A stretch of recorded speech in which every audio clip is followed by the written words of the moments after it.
Assalamualaikum warahmatullahi wabarakatuh. Waalaikumsalam warahmatullahi wabarakatuh. Bismillahirrahmanirrahim. Alhamdulillahi rabbil alamin wa bihi nasta'inu ala umuri dunya waddin. Wassalatu wassalamu ala asrafil anbiya'i wal mursalin sayyidina Muhammad wa ala alihi wassahbihi ajmain, amma ba'du. Qalal muallifu rahimahullahu ta'ala wa nafa'ana bi ulumihi wa bi barakatihi amin ya Allah ya rabbal alamin. Wa id dzakarul musannifu huna asy-Syafi'iyah radhiyallahu ta'ala anhu pal nata'arrad ila torbin min akhbarihi tabarrukan bihi.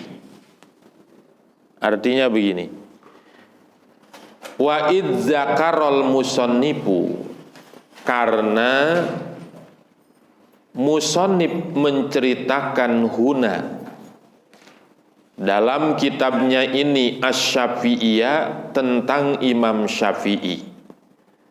Jadi musannif kemarin mengatakan bahwa kitab fikihnya ini berdasarkan mazhab Syafi'i. Jadi begitu beliau menyebut nama Imam Syafi'i radhiyallahu ta'ala anhu pal nata'arrad, maka kata pengarang syarah, maka sebaiknya saya juga menyinggung ila torpin kepada sedikit min akhbarihi, dari berita-berita tentang Imam Syafi'i. Jadi karena ada menyebut nama Imam Syafi'i, maka saya alangkah baiknya menyinggung-nyinggung, menceritakan tentang kisah-kisah Imam Syafi'i.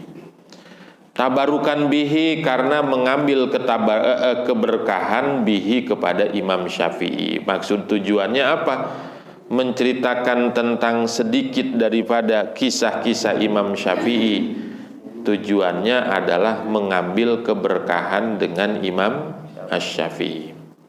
Panakulu, maka kami berkata, huwa bermula Imam Syafi'i itu habrul ummah, alimnya umat, wasultanul a'imah, dan pemimpinnya para imam.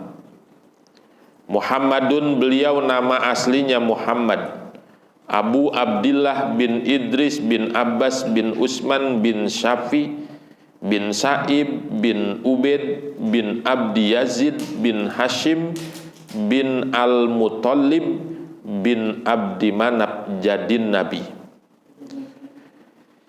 Imam Syafi'i itu habrul ummah.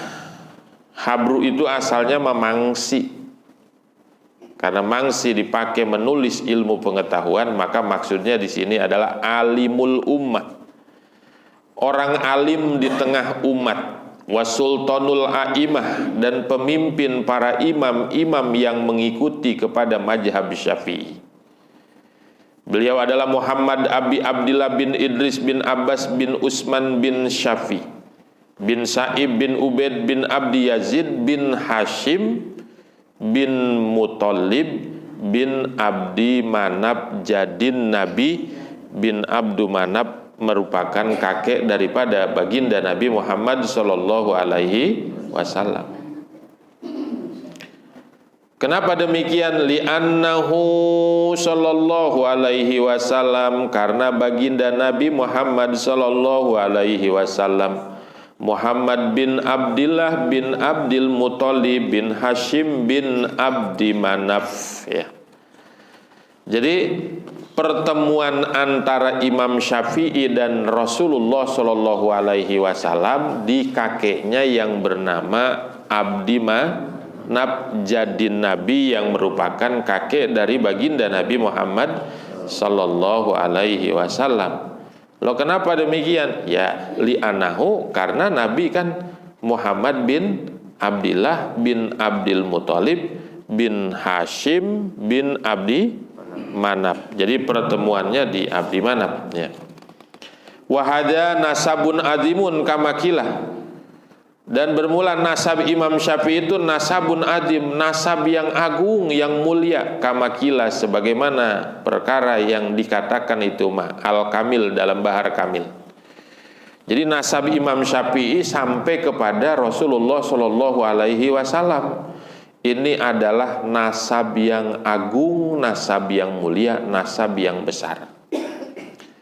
Nasabun ka'anna alaihi min syamsi duha nuron wa min palakis sibahi amuda. Nasabun, yaitu nasab yang agung, ka'anna alaihi min syamsi duha, sepertinya alaihi pada Imam Syafi'i itu min samsi duha, dari matahari yang muncul di waktu duha, nuron, ada cahaya, wa min palakis sibah, dan dari waktu subuh, amudan, ada tiang, ya, ada tiang. Jadi nasab Imam Syafi'i itu seperti cahaya di waktu duha dan seperti terang benderang di waktu subuh, ya. Jadi ketika alam gelap gulita, masih gelap, beliau merupakan pemancar cahaya, ya. Bagaikan cahaya di waktu duha dan bagaikan terang benderang di waktu subuh. Amudan itu terang benderang artinya. Asal mananya mah tiang, ya. Tapi yang dimaksud di sini adalah terang benderangnya. Ma bihi illa sayyidun min sayyidi hajal makarima wattuqa wal juda. Ma bihi illa sayyidun min sayyidin, ma tidak ada, yaitu di dalam diri Imam Syafi'i, ila sayyidun, kecuali sayyidun bermula seorang sayyid, junjungan, min sayyidin, yang muncul dari junjungan juga. Hazal makarima, memperoleh Imam Syafi'i al-makarima kepada kemuliaan-kemuliaan, watuqo, dan ketakwaan, wal juda, dan kedermawanan. Tidaklah Imam Syafi'i itu adalah kecuali sayyid min sayyid. Beliau sayyid, muncul dari bapaknya sayyid, muncul dari kakeknya juga sayyid, karena nyambungnya kepada Rasulullah Shallallahu Alaihi Wasallam. Jadi Imam Syafi'i itu sayyidun min sayyidin, orang besar yang lahir dari orang besar, seorang pemimpin yang lahir dari seorang pemimpin. Ya, kalau kita kan di sini banyak orang tuanya orangnya ustaz, tapi bapaknya orang biasa. Jadi itu bukan sayyidun min sayyidin kalau begitu, karena munculnya dari orang biasa. Tapi kalau Imam Syafi'i mah sayyidun min sayyidin, beliau sayyid, munculnya jadi dari orang tua yang sayyid. Nah, kemudian orang tuanya yang sayyid itu muncul juga dari kakeknya yang sayyid juga. Oleh karena itu, hazal makarimah, Imam Syafi'i itu memperoleh kemuliaan yang banyak, watuqo, dan ketakwaan, wal juda, dan juga kedermawanan, ya. Wasyafi'un minas syaib huwallazi yunsabu ilaihi syafi'i. Wasyafi'um bin Sa'ib, adapun jalur keturunan Imam Syafi'i ada orang yang namanya Syafi'un. Lah Imam Syafi'i namanya bukan Syafi'i sebenarnya, namanya Muhammad, ya. Adapun Syafi'i itu julukannya, bukan nama aslinya. Nah, nama Syafi'i ini adalah salah satu kakek daripada Imam Syafi'i. Keturunannya ke atas ada yang namanya Syafi'i. Pertanyaannya, dari sekian banyak kakek Imam Syafi'i, kenapa disebutnya ke Syafi'i itu? Wa Syafi'i ibnu Sa'ib, adapun Syafi'i yang merupakan anak lelaki dari Sa'ib huwallazi yunsabu ilaihi Syafi'i. Syafi'i inilah yang kemudian dinisbatkan untuk Imam Syafi'i, maka disebutnya Imam Syafi'i. Padahal beliau namanya bukan Syafi'i gitu ya. Kenapa begitu? Lakian nabiyya wa huwa mutarri'un. Ya, bacanya susah ya. Lakia bertemu Syafi'i ini an-nabiyya kepada Nabi. Wa huwa halnya keadaan Syafi'i pada waktu itu mutarri'un, yaitu anak kurang lebih usia 5 tahun ke atas. Mutarri'un itu artinya apa? Anak kecil yang usianya 5 tahun ke atas. Jadi ketika Rasulullah hidup, kakek Imam Syafi'i yang namanya Syafi'i ini kira-kira umurnya 5 tahun pada waktu itu. Jadi walaupun kecil, kalau bertemu dengan Nabi itu namanya sahabat. Jadi Syafi'i ini adalah sahabat. Bapaknya namanya Sa'ib. Wa aslama abuhu Sa'ib yauma Badrin. Bapaknya Syafi'i yang namanya Sa'ib masuk Islamnya yauma Badrin ketika terjadi perang Badar tahun berapa itu? Tahun 1 Hijriah. Jadi tadinya mah Sa'ib itu bukan orang muslim, non muslim. Kemudian ketika terjadi perang Badar kalah tuh Sa'ib ya. Kemudian ditundukkan, ditaklukkan, akhirnya mau masuk Islam. Berarti orang Mekah ini ya, termasuk kelompok musyrikin Mekah tadinya. Fa'innahu, maka sesungguhnya Syafi' karena yaitu adanya Syafi' sohibaroyatin min sohibaroyati Bani Hashim, yaitu yang mempunyai bendera kebesaran dari Bani Hashim. Jadi Syafi' ini adalah pemegang bendera dari kelompok Bani Hashim, artinya orang besar di golongan Bani Hashim. Jadi perang tuh kemana-mana bawa bendera dia itu. Siapa itu? Syafi' ya. Fa usira fi jumlatin man usira, maka kemudian ditawan Sa'ib ini dalam jumlah orang-orang yang ditawan. Wa pada nafsahu, kemudian menebus Sa'ib nafsahu kepada dirinya Sa'ib, summa aslama, kemudian masuk Islam Sa'ib ini ya. Jadi dia waktu perang pemegang bendera Bani Hashim. Kemudian ketika perang Badar ditangkap dia, ditawan bersama dengan orang-orang yang ditawan. Kemudian dia tebus dirinya sendiri ya untuk jadi orang merdeka. Ya, jangan sampai jadi tawanan. Kemudian summa aslama, barulah dia masuk Islam. Wa Abdi Manaf bin Qusay, yakni bin Abdi Manaf bin Qusay bin Kilab bin Murrah bin Ka'ab bin Lu'ay. Bil hamji boleh pakai hamzah, Lu'ay, wa tarkihi atau tidak pakai hamzah, Lu'ay. Jadi bisa Lu'ay, bisa Lu'ay. Ibni Ghalib bin Pihir bin Malik bin Nador bin Kinanah bin Huzaimah bin Mudrikah bin Ilyas bin Mudor bin Nizar bin Ma'ad bin Adnan. Jadi ini keturunan daripada Rasulullah Shallallahu Alaihi Wasallam ya. Jadi Rasul itu bin Abdillah ya. Abdillah bin Abdi Manaf. Abdi Manaf bin Hashim, Abdi Manaf, Abdul Muthalib ya. Nabi Muhammad bin Abdillah, Abdillah bin Abdul Muthalib, Abdul Muthalib bin Hashim, Hashim bin Abdi Manaf. Dah baru Abdi Manaf bin Qusay bin Kilab bin Murrah bin Ka'ab bin Luwai bin Ghalib bin Fihir bin Malik bin Nador bin Kinanah bin Huzaimah bin Mudrika bin Ilyas bin Mudor bin Nizar bin Ma'ad bin Adnan. Tuh, kalau di ilmu tauhid ini kita wajib mengetahui nasabnya Rasulullah sampai ke Adnan, ya.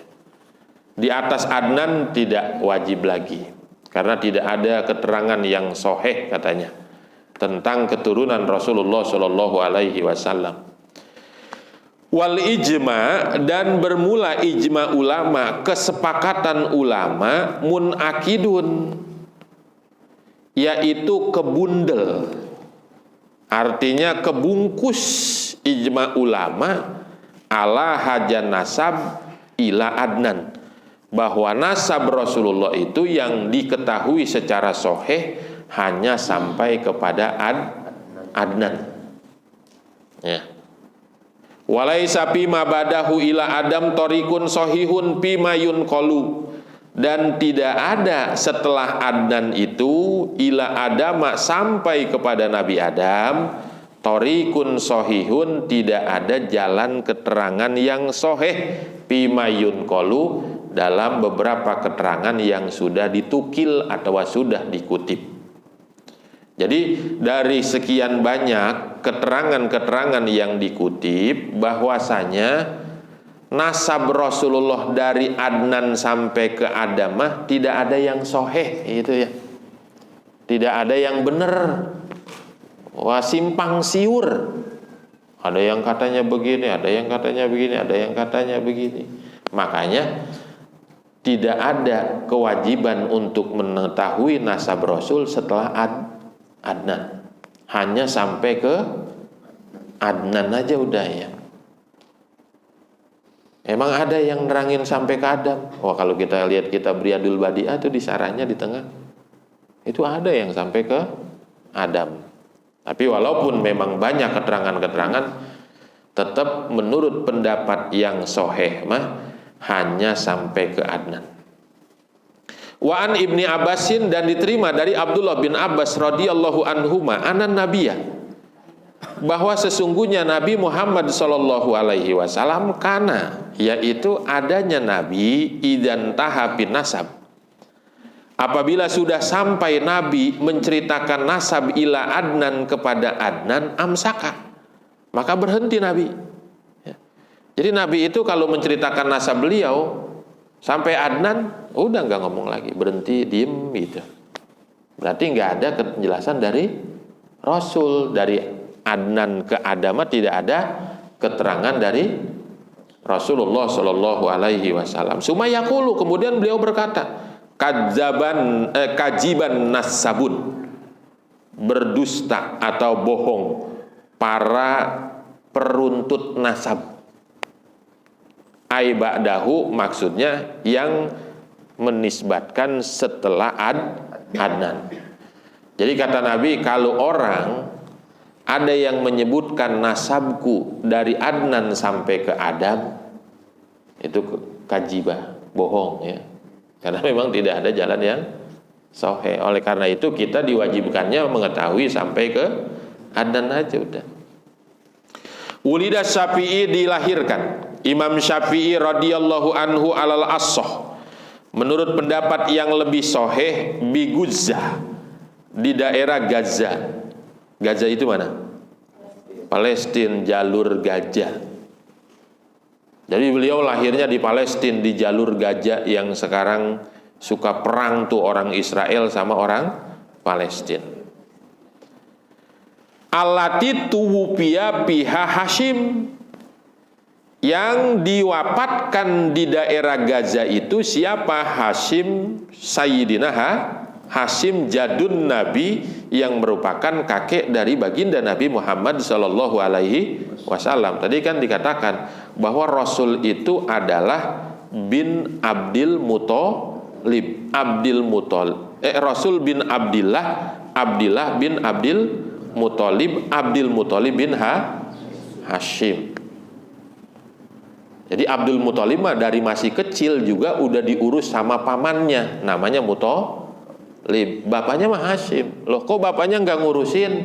Karena bapaknya sudah keburu meninggal ketika Abdul Muthalib masih kecil. Siapa bapaknya Abdul Muthalib? Hashim. Meninggalnya di mana itu Hashim? Di daerah Palestina, Gaza. Tempat lahirnya Imam Syafi'i itu merupakan tempat wafatnya Hashim yang merupakan kakek dari baginda Nabi Muhammad SAW. Jadi Hashim sebenarnya bukan orang Mekah, tapi orang Madinah, ya. Yang orang Mekahnya mah Muthalib, gitu. Jadi Hashim punya anak kecil, namanya Syaibatul Hamdi. Nah, ini cikal bakalnya Abdul Muthalib. Kata Muthalib ke jandanya Hashim nih, ya udah po, biarin itu si Syaibah saya yang ngurus, saya bawa ke Mekah, ya. Ya akhirnya dengan berat hati istri daripada mendiang Hashim ini menyerahkan anaknya yang masih kecil supaya diurus oleh pamannya yang namanya Muthalib, ya dibawalah ke Mekah. Dibonceng-bonceng pakai onta, ya. Wah, Muthalib beli budak lagi tuh kayaknya, ya. Nah, sejak itulah disebut Abdul Muthalib. Namanya padahal bukan Abdul Muthalib, tapi Syaibatul Hamdi. Wakila, dan dikatakan bahwa wafatnya Hashim itu bukan di Guzzah, tapi di Asqalan, di daerah Asqalan. Wakila bimina, dan juga ada yang mengatakan meninggalnya bukan di Asqalan, tapi bimina, di daerah Mina. Ini masih Mekah, ya. Sanata khomsina wa mi'atin, yaitu pada tahun 150. Oh, ini salah, ya. Wakila, ada yang mengatakan lahirnya Imam Syafi'i yakni di daerah Asqalan. Ada wakila yang mengatakan lahirnya di daerah Mina pada tahun 150 Hijriyah. Tapi ini pendapat dhaif, ya. Yang benar mah lahirnya di daerah Guzzah. Sumahumila, kemudian dibawa Imam Syafi'i ila Makkah, ke daerah Mekah. Wahwa ibnu Sinten, ketika itu beliau umurnya anak umur 2 tahun. Lahir di daerah Gaza, usia 2 tahun dibawa ke Mekah oleh orang tuanya. Wa nasya'a, dan tumbuh besar Imam Syafi'i biha, di daerah Mekah. Wa hafidul Quran wa huwa ibnu sab'i sinin, dan hafal Imam Syafi'i kepada Al-Quran. Wa huwa Imam Syafi'i pada saat itu ibnu sab'i sinin, usia anak 7 tahun. Jadi 7 tahun sudah hafal Al-Quran. Kemudian wal muwatta, dan hafal Imam Syafi'i kepada kumpulan hadis Muwatta. Wa huwa ibnu asyaratin, pada saat itu Imam Syafi'i anak usia 10 tahun. 10 tahun hafal hadis Muwatta. Ini ada tebelnya segini, ya. Jadi biasanya tuh hadis Muwatta itu dulu abang saya punya, dulu pernah. Jadi kalau orang mau ngelahirin minjem kitab itu, ya. Sama anuan kembang Fatimah, ya. Ya itu minjem Muwatta. Jadi katanya keberkahan hadis kumpulan hadis Muwatta itu dapat memperlancar kelahiran. Dipinjem ke sono, dipinjem ke sini, itu hadis Muwatta, ya. Sama kembang Fatimah, ya. Watafaqaha ala muslimin, dan belajar fikih Imam Syafi'i ala muslimin ke Muslim bin Khalid mufti Makkah, yang merupakan ahli fatwa negara Mekah, al-ma'ruf bi Jinazi, yang dikenal dengan nama Jinaji, orang negro. Jinaji itu artinya lisidati saprotihi min babi asma'il adad, karena sangat bulenya itu Muslim bin Khalid min babi asma'il adad, dari termasuk bab menamakan dengan lawan katanya, ya. Dengan lawan Katanya guru fikih Imam Syafi'i namanya Muslim bin Khalid. Beliau adalah mufti negeri Mekah yang dikenal dengan nama Jinazi. Jinazi itu artinya apa? Orang negro, si hitam artinya ya. Padahal orangnya bukan hitam. Kenapa dinamakan si hitam? Lisidati sakroti, karena sangat bule orangnya. Ya kadang-kadang begitu ya. Orang hitam disebut, lo putih banget kulit lo ya. Padahal orang hitam itu mah nama balikan gitu ya. Poyokan gitu. Itu jadi termasuk nama yang saling berlawanan. Orang pelit disebut, oh situ mau bahaya banget dah gitu. Namanya Asmail Adad gitu ya. Mana orangnya sih, yang mana sih orangnya? Itu yang putih banget ya, padahal orangnya hitam gitu ya. Jadi guru Imam Syafi'i ini orang yang sangat putih, namanya Muslim bin Khalid. Saking putihnya sehingga disebut Jinazi, artinya orang hitam ya. Wa ujina lahu, dan diizinkan Imam Syafi'i fil ibta untuk memberikan fatwa. Wa huwa ibnu khamsa asarota sanatan, beliau pada saat itu anak umur 15 tahun. 15 tahun udah disuruh ngasih fatwa. Jadi kalau ada yang nanya, diperbolehkan untuk menjawab. Jadi kalau fatwa itu berdasarkan pertanyaan. Ma'anahu nasa'a, disertai sesungguhnya Imam Syafi'i itu tumbuh besar yatiman, sebagai anak yatim. Bihujri ummihi, dalam pangkuan dan kepengurusan ibunya Imam Syafi'i. Pikilatin minal ais, dalam keadaan sedikit daripada kehidupan. Wadoiki halin, dan sempitnya keadaan.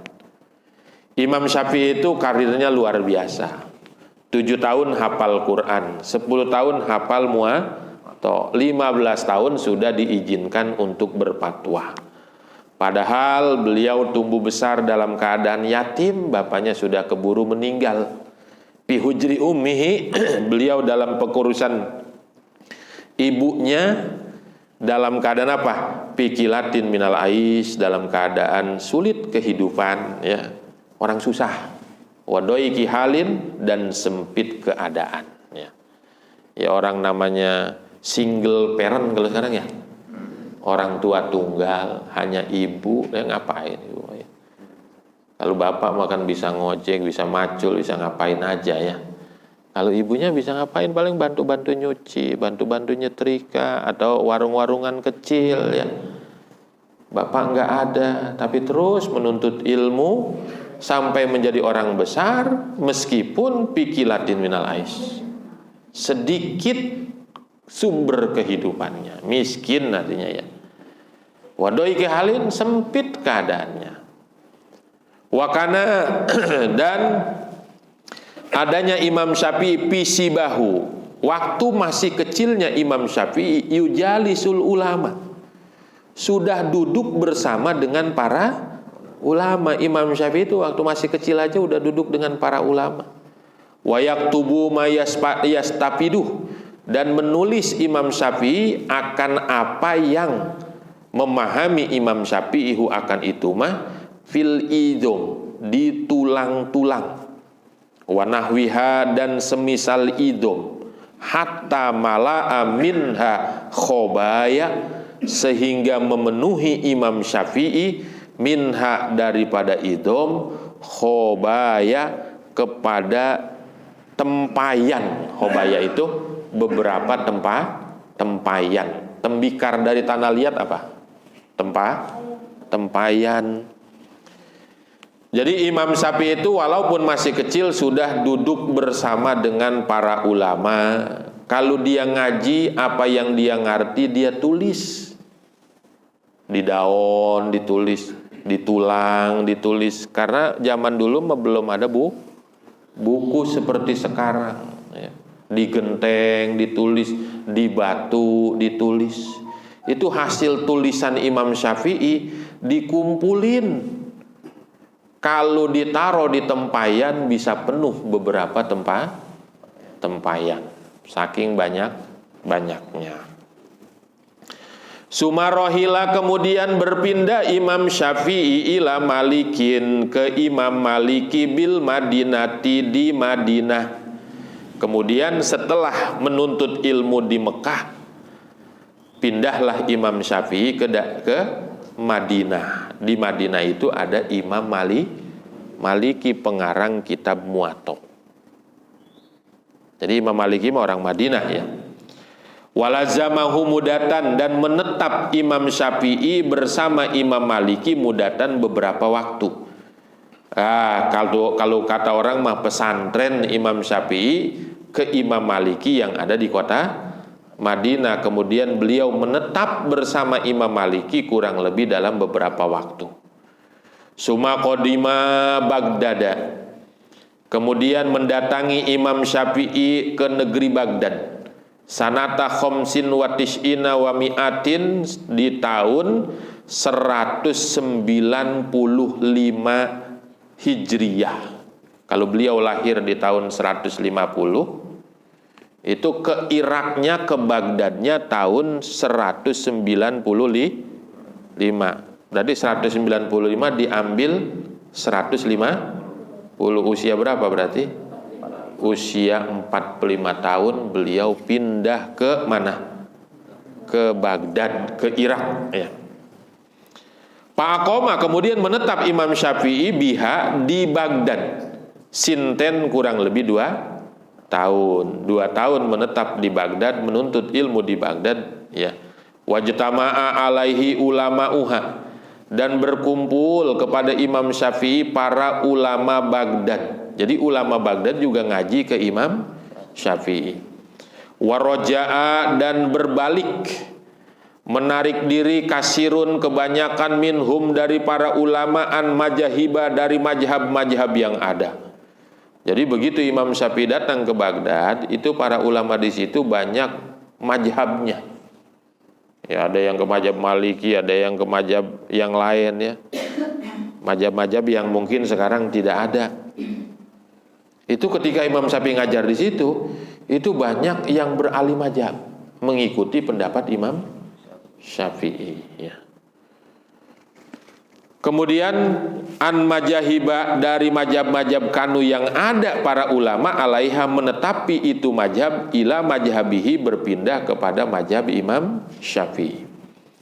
Wasonapa biha kitabahul qadim, dan menulis mengarang Imam Syafi'i biha di Baghdad kitabahul qadim, kepada kitab Imam Syafi'i al qadim, yang qadim, yang dulu ya.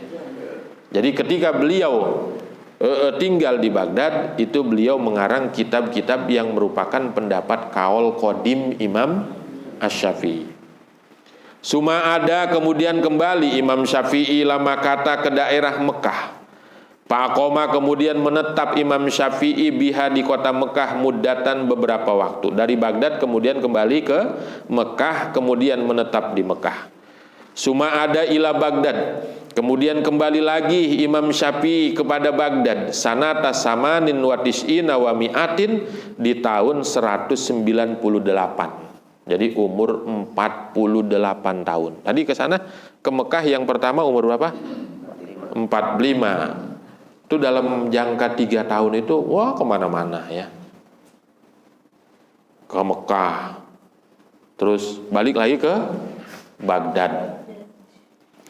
Fa'aqoma biha sahron, kemudian menetap Imam Syafi'i di Baghdad untuk kedua kalinya sahron, selama 1 bulan. Suma kharaja ila Misra, kemudian keluar Imam Syafi'i ila Misra, ke negeri Mesir.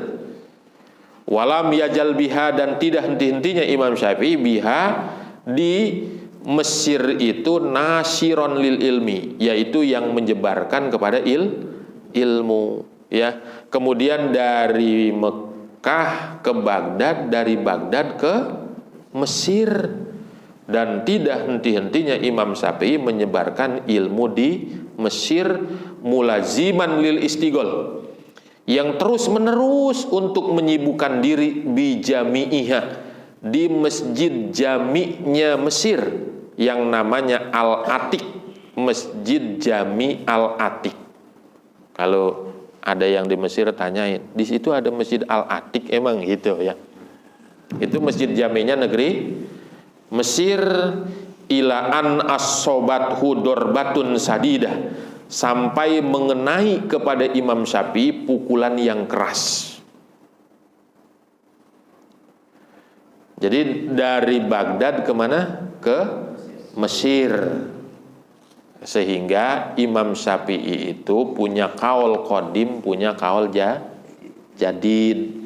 Kaul qadim Imam Syafi'i adalah pendapat yang beliau keluarkan sebelum ke Mesir. Adapun kaul jadidnya adalah pendapat yang beliau keluarkan setelah sampai ke Mesir.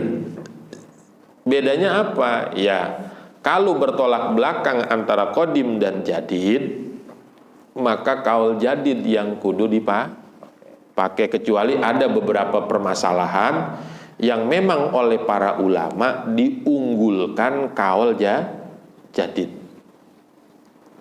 Contohnya, contoh mana? Contoh ya. Kalau di Mughnil Muhtaj itu ada pendapat begini.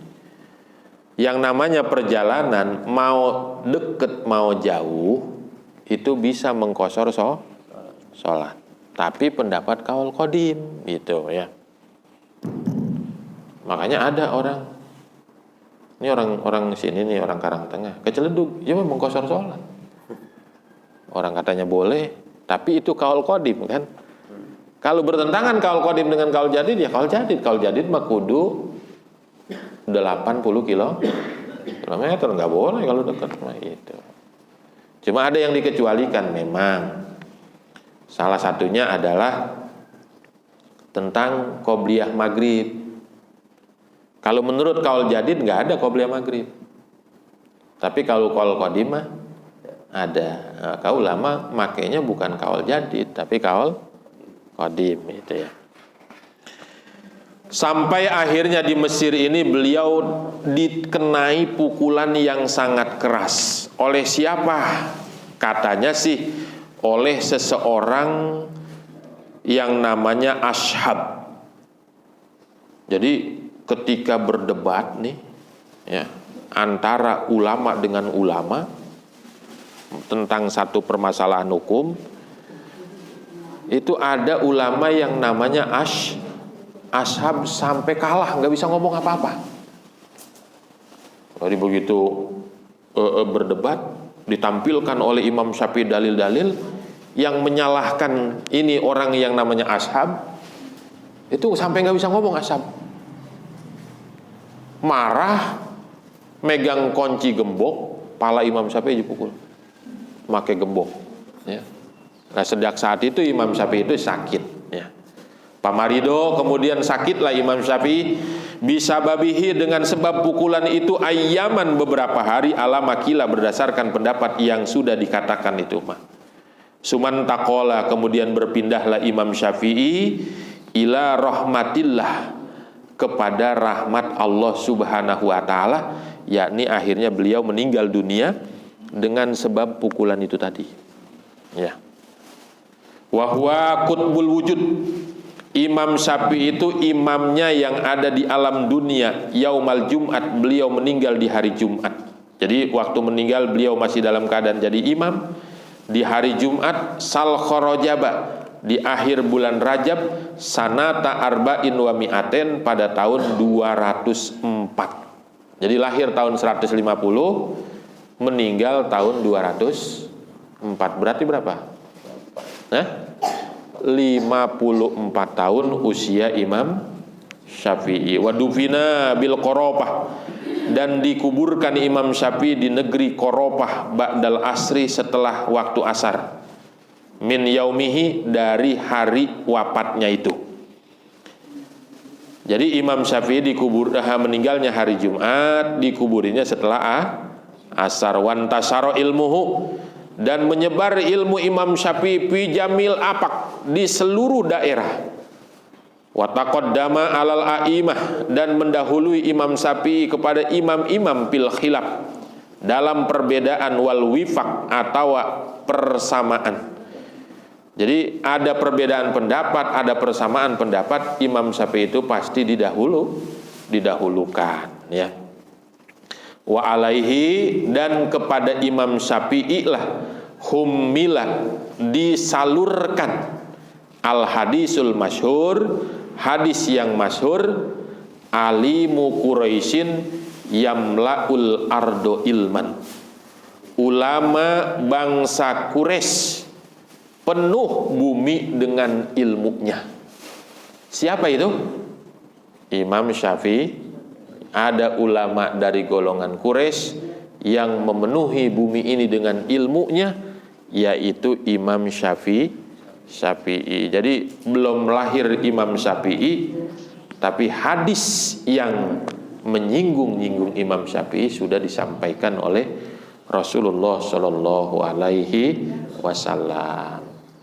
Wa min kalamihi radhiyallahu taala anhu amattu matomi'i fa'arrohtu nafsi wallahu alam bisawab. Itu dulu ya.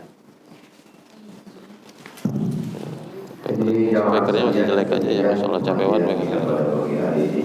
Sebelum doa mungkin barangkali ada yang mau bertanya, kami silakan untuk langsung bertanya kita. Ya. Assalamualaikum warahmatullahi wabarakatuh. Waalaikumsalam. Ini berkaitan dengan qaul qadim dan qaul jadid. Apa yang menyebabkan fatwa dari Imam Syafi'i itu berubah-ubah? Ketika di Mesir dia fatwa begini, kemudian ketika di Irak fatwa begitu. Betul. Iya. Karena bertambah pengalaman. Ya, bertambah pengalaman, bertambah ilmu.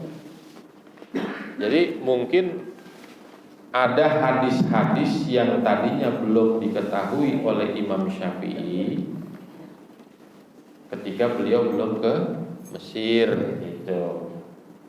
Begitu datang ke Mesir, ternyata mendapatkan tambahan ilmu. Ada hadis-hadis yang dikira Imam Syafi'i itu lebih sahih daripada hadis yang pertama.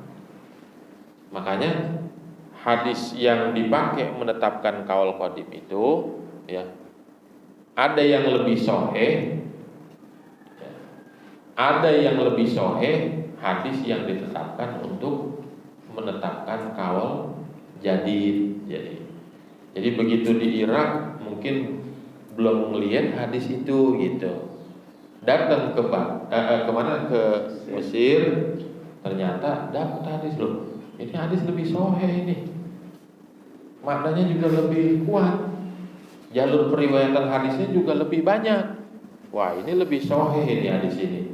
Ya udah, pendapat ini jadi kemudian beliau mengeluarkan pendapat lagi yang berbeda dengan pendapat yang pertama. Nah, yang pertama itu namanya qaul qadim, yang kedua namanya qaul jadi itu ya. Jadi karena bertambah pengalaman, bertambah ilmu, mengetahui lebih banyak hadis, akhirnya dipakai menetapkan hukum yang berbeda dengan hukum yang pertama. Nah, itu yang pertama namanya qadim, yang kedua namanya jadi. Jadi bukan pelin-pelan ya, bukan. Wah, Imam Syafi'i kok ntar dia ngomong begini, ntar dia ngomong begini, bukan pelin-pelan, tapi bertambah ilmu pengetahuan. Itu. Ada lagi? Ada. Ya, jadi jemaah sekalian, selanjutnya adalah kita tutup dengan doa yang nanti akan dibacakan oleh guru kita, Bapak Aras dan Imam Sobari. Begitu pada yang kami persilakan.